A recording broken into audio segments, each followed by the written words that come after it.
Oh, hi!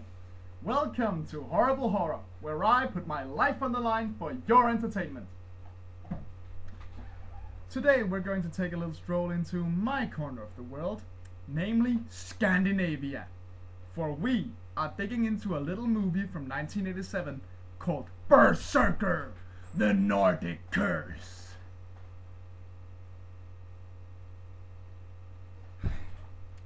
Alright, I know. I promised you a review of Devon's Ghost, but I'm having some technical difficulties with that one, so, you know. Let's just try to enjoy Berserker here, shall we? Now, before we start, I'm going to tell you what it's about. So, let's take a look at what IMDb has to say about it. 6 young adults in the woods run afoul of a berserker, a Viking warrior who dons the fur and snout of a bear and are slain in turn by him. That's awesome! Finally! Denmark is getting some recognition in an American film, even if it is just a low-budget slasher. Alright, bring on the Danish pride. Let the Danes roar in triumph. That's it, I'm hyped. Start the movie. So we begin in the 10th century, and we see this little Viking boat going ashore on a severely foggy island. When out jumps a Viking!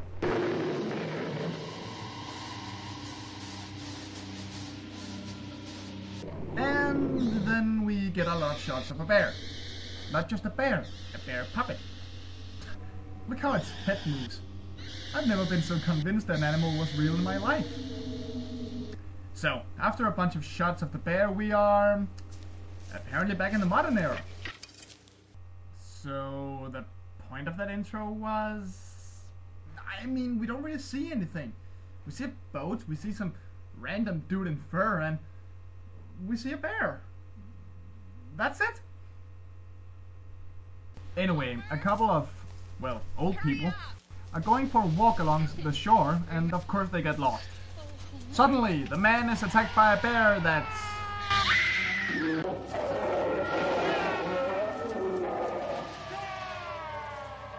just runs off. Okay. So now we're... Wait, where did these teenagers come from? Where the fuck are we? Come on, Christy. Be real, will you? No, seriously, do you think you could give me a hint? With the way you just randomly skipped to that part, I had no idea. They seem to be preparing for a camping trip.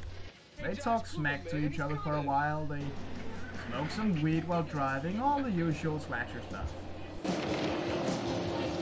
If your child is under the age of 30, he is most likely a weed-smoking, drinking sexaholic.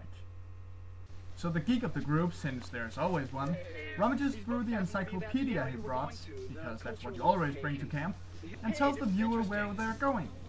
Rainbow Valley is also known as Little Norway because it was originally settled by Scandinavians, direct descendants of the Vikings. Really? Yeah.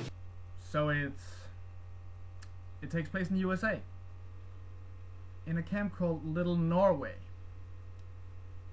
No Scandinavia? No Denmark? Fuck you! No, seriously, I want to talk about this. How could they think that was good enough? Lazy assholes! We're talking about Vikings! At least go to Scandinavia, give me mountains and snow, give me hills, give me something! God! Do you know anything about Vikings? The Vikings. Yeah. Cool. That's a good band. In the early 60s, they were great. Remember Eric the Red? He was great.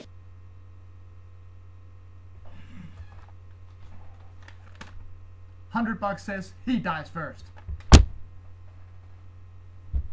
So they move along, and it turns out they're being chased by the cops. Uh-oh. With a little luck, they'll be arrested for drunk driving, and we can end the movie here. But no, they successfully hide the weed and try to bribe the cop by offering him the book, while he continues to interrogate them and warn them about wild animals. This takes forever! Look at this! It's just going back and forth from the cop to the driver. And he just lets them off with a warning anyway, so what's the point?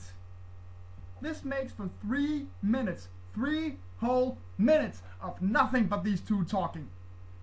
Movement creates excitement, Mr. Director! If you can't make the conversation interesting, relevant, or funny, have them do something! Finally, the cop goes back to minding his job, and the kids are on their merry way. Upon arriving, they meet Happy, and our drunk driver here pulls the "I know you and I've been coming here for years" card on him. Apparently, Poppy doesn't recognize him, and basically tells them to fuck off. Personally, I'd do the same thing. So obviously, he throws a shit fit, and this all-American hero charms his way into the valley instead of him. But perhaps he does this a little too well. We'll take anything you got. Well, I tell you what, since you is such a nice young man, so maybe we can work something out. Is this gonna be like that movie where a naked lady orders a pizza, and when the guy shows up, she says she can't pay for it and asks if there's another way she could pay him? Because I remember that movie and it was pretty gross. But anyway, they pay the old guy, and they get another warning about wild animals. Be careful out there, because there is wild animals in those woods. Apparently the writer didn't think one grumpy old man saying it was enough, and oh now, what's this he's doing? That George Winter, he never had no manners, even when he was gay-eyed. Oh, what a delightful little scene. Curse us young fools and our lack of manners. Thank you, dear sir, for showing us the wrongs of our ways in this delightfully funny, charming clip, you old bag of fun, you. Boom. So they head to the cabin, and we get a montage of good old-fashioned campsite fun, complete with a terrible, terrible 80s rock song.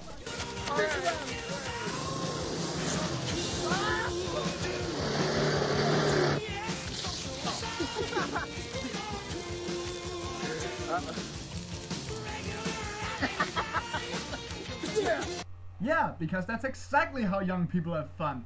We take liquids and we pour them over muscular topless men. Wait, no, wait. But finally the montage comes to an end as they all decide to take a swim. Why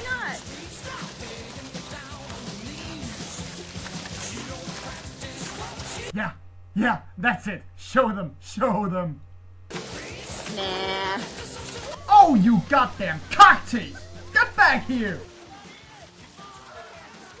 So, after that disappointing display, the resident nerd decides to tell us about the Vikings around the campfire. The Vikings were ferocious warriors.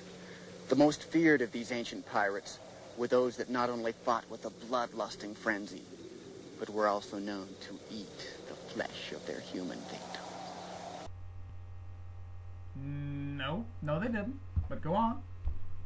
When a berserk became too much for even their fellow Vikings to control, they would be kept in cages and fed raw meat, human and otherwise. No, seriously. Stop. They didn't. Only after the berserkers had completed this first assault would the other warriors join in the battle and mount cleanup operations, which included rechaining their berserkers, who were often involved in eating their slaughtered prey. Enough with the human eating! Everything else you told us was correct and scary enough. Forced rocking, front row assault, bear suits. Scary! Stop this cannibal crap!